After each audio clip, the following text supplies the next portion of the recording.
All right, you're recording. So, Mr. Bennett, Yes, guys. like, what made you run in the first place? Why am I running? Yes.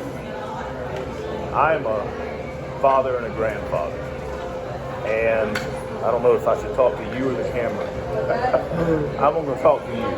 I'm a father and a grandfather. And I am not happy with the direction that our country is going overall. But I'm also not happy with the direction that our district is taking. We're one of the most conservative districts in the United States. We have a congressman who is not voting the way that his constituents are begging him to vote. He is out of step with his constituency. In the 117th Congress, Drew Ferguson voted with Hakeem Jeffries 42% of the time. I'm not okay with that. Hakeem Jeffries is the current minority leader of our current Congress, the 118th Congress. Basically, what I want to do is take our country, put it back on the path to its founding, which is Judeo-Christian ethics combined with rule of law, private property, personal freedoms, and capitalism. And I don't see Mr. Ferguson going in that direction. That's the why.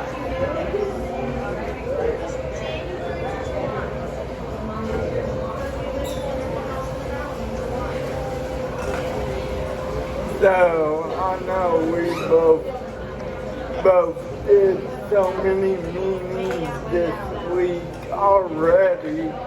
So, how did those meetings impact your base so far? Do you got them recorded so you can get them on your Twitter or on all of your platforms? How am I going to recruit people? Yeah. Is that what you're asking? Yeah. All right. Right now, the campaign this is day 6 of our campaign, so we haven't been very active. We're building a website. I'm having a professional website built, and soon we're going to start reaching out to people in mass. Right now, I'm contacting people that are active in the Republican Party, and I'm trying to recruit county champions so that there are 15 counties in the District 3. I'm trying to recruit campaign champions that will help me reach out to the people in their individual counties. That's the way I'm going forward. Then we will point them to this website, which again is being professionally developed.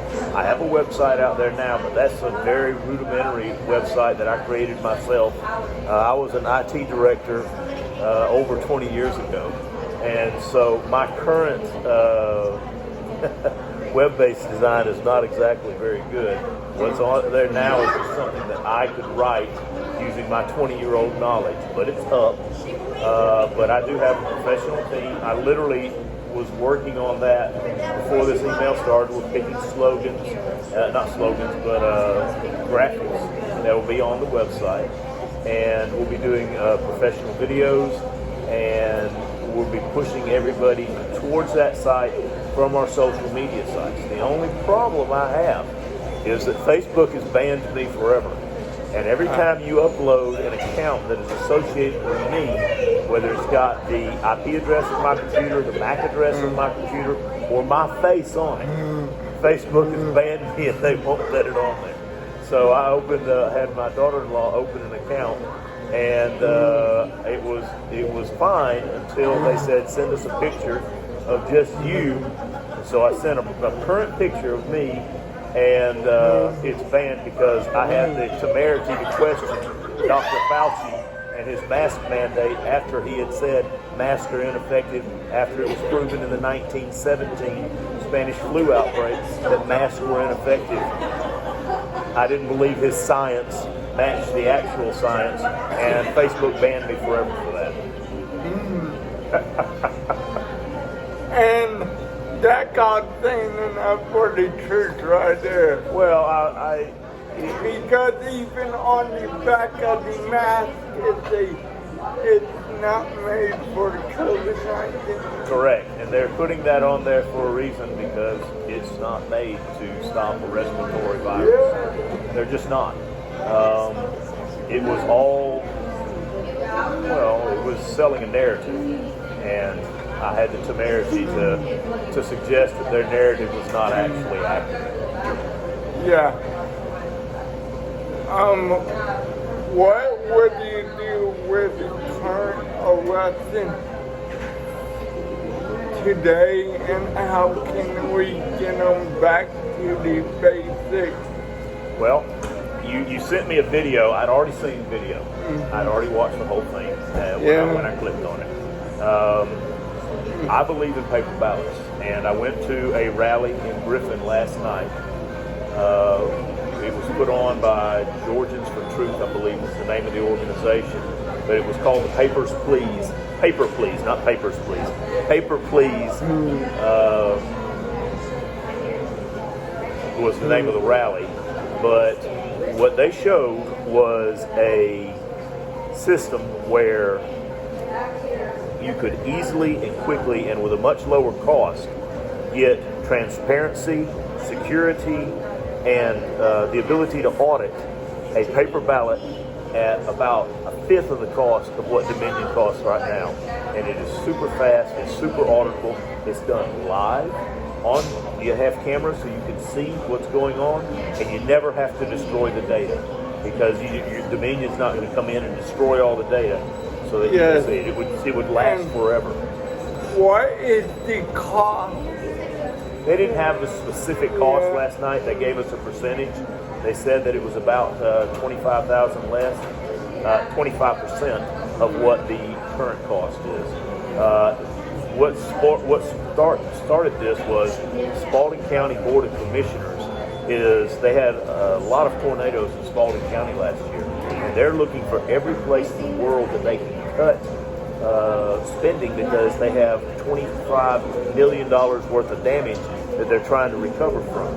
So the commissioners are looking for everything, and the $85,000 that they were supposed to pay to Dominion, they're like, can we reduce that? The answer came back, yes. For about $25,000, we can do this paper ballot system. And they said, that's what we're going to do. They cut the spending to the Board of Electors, and since they don't have the cash, the Board of Elections has to decide how they're going to do that. And I think they're doing that on Wednesday in Spalding County to decide what they're going to do. Now, the question is, what is the state of Georgia going to do? There are court case and case law that says that the county has the discretion to vote the way they want to vote, and that the Secretary of State cannot interfere. But our Secretary of State has already stated that he's going to try to make everyone vote in the same manner. We'll see what happens. That'll be decided by a court of law. But I'm confident that the Board of Electors in Spalding County on Wednesday, tomorrow, they're going to vote for paper ballots in Spalding County. And I just realized yesterday night, our county meeting is tonight. Is it? At 6. I didn't know that. So, I might have to show up there. yeah. Next question. What would you help with immigration reform, border control, everything like that? Because All right. your federal office. Absolutely. So, You're 100% correct. I am a former police officer. I was a policeman for 7 years. And my wife is still a policeman. So my family's been involved in law enforcement, intimately involved in law enforcement for the last 37 years. I am a rule of law person, and I believe that the organized left is attacking us through rule of law on all fronts. One of those fronts is immigration. They're pretending that it's not illegal for someone to cross our border illegally. That is not correct, and it is not factual. I believe that everyone who has crossed the border has to go back. It's not a question of is it humane or not? It is the law. If you do not enforce your law, then your laws become meaningless. When your laws become meaningless, then you end up with chaos. And in chaos, that's where we lose our personal liberties. That's where we lose our private property rights. That's where we lose the ability to have a Christian, Judeo-Christian ethic. And that's where we lose in capitalism. We lose everything that makes America America if rule of law is destroyed. That's why George Soros is back. DAs that will not prosecute people. District attorneys that will not prosecute people. He is actively trying to destroy the rule of law in this nation because our nation cannot survive without it. So, what do I do with immigration? I secure the border. We don't need new laws. We need funding to complete the border law. We need funding to enable our ICE agents to go out and do their jobs. We need funding for the border patrol. But we really don't need new laws. We just need someone with the will to actually enforce the laws that we already have.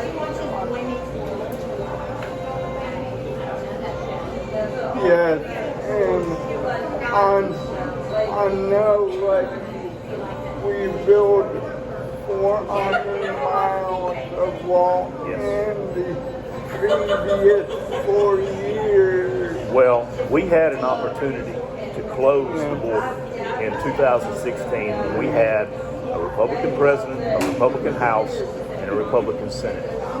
But Paul Ryan and Mitch McConnell didn't want to do it. If they had wanted to give Donald Trump the win, if they'd had the political fortitude to do it, it would have been done. Now, it's important that you bring this up because when Paul Ryan was the Speaker of the House, he could have introduced this legislation, he could have pushed this legislation. He chose not to. And the leadership in the House bears full responsibility for everything that's going on right now in this nation, the fentanyl, the child trafficking, all of that is borne by the leadership of the House in 2016 and 2017. The person that I'm running against was a member of that House leadership. Even though he was a freshman, he was the deputy whip for Paul Ryan. That shows you where he is ideologically. I hope that's a word. That's where he's aligned, and that's one of the reasons that I want to see him removed from office. And how can he work with others in Congress to get something done? Well, one of the first things you learn in law enforcement is to de-escalate situations. You have to be able to speak to people, even if you disagree with them on all grounds. You still have to be able to have a civil conversation with them. You have to de-escalate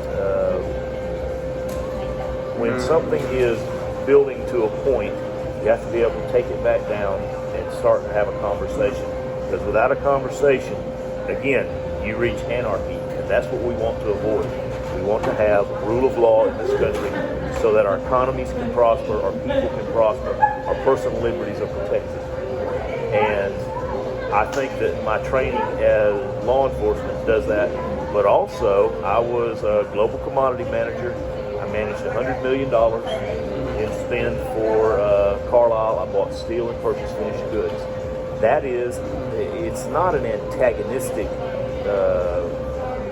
situation, but you certainly have people with opposing opinions. They want us to buy their product for as much as they're willing to, and I want to buy it for as little as possible. I make great relationships with the salesmen in the companies that I work with all over the country. I had over 500 companies and 16,000 parts that I had to buy. And you cannot manage that situation if you're not able to talk to people and find common ground and put a deal together. And I will never, ever let great get in the way of good. If I can make an incremental step towards the direction I want to go, I'll take it. That's the way we've lost so much, is incrementally. We're going to have to get it back incrementally.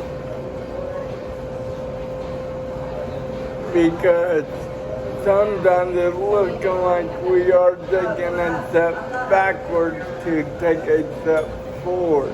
Sometimes.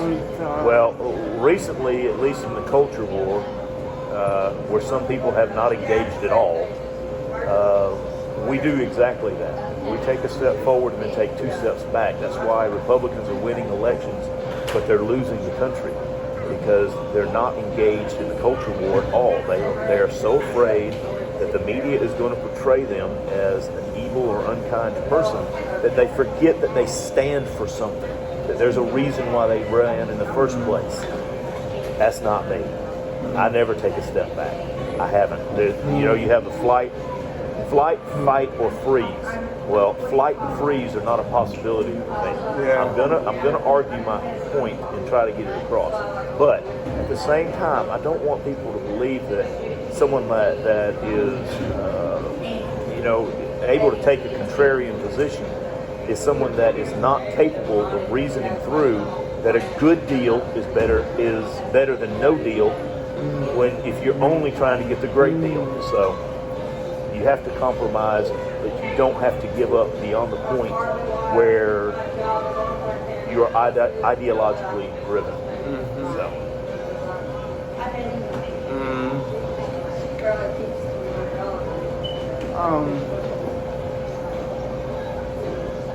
And also, how can you hold Ms. Connell responsible for that? I can't hold McConnell. No, If I'm elected, I can't hold McConnell. How can you put some pressure on them? Well, how can you work with them? There have been a lot of congressmen who have stood up and said that they would not vote for McCarthy for Speaker of the House. I will not vote for McCarthy for Speaker of the House. He votes liberal 31. He votes for conservative ideals only 31% of the time. That is not someone that I think can lead a morally based Republican Party in the House. You need someone that is considerably stronger. If I'm elected, I will vote at the time. If I'm elected in the next Congress, I will only vote for one person to be Speaker of the House, and that is Ohio Congressman Jim Jordan. And I will stand up and I will vote for Ohio Congressman Jim Jordan every single time, even though he doesn't want the job.